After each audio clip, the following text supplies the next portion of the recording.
என்ன நண்பா, எல்லாரும் ரெடியா?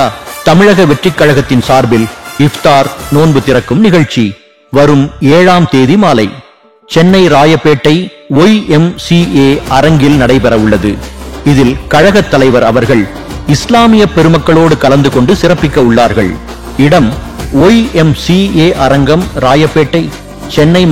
மக்ஃப்ரீப் தொழுகை முடிந்ததும் கழகத்தின் சார்பில் இஃப்தார் விருந்து நடைபெறும் என்பதையும் தெரிவித்துக் கொள்கிறேன்.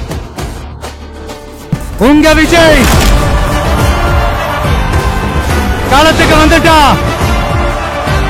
ஒவ்வொரு வீட்டில் இருக்கிற ஒரு மகனா, அண்ணனா, தம்பியா, தோழனா, உங்கள ஒருத்தனா, உறவா, நட்பா நான் வரேன். புதுமையாய் நாம் செய்வோம்.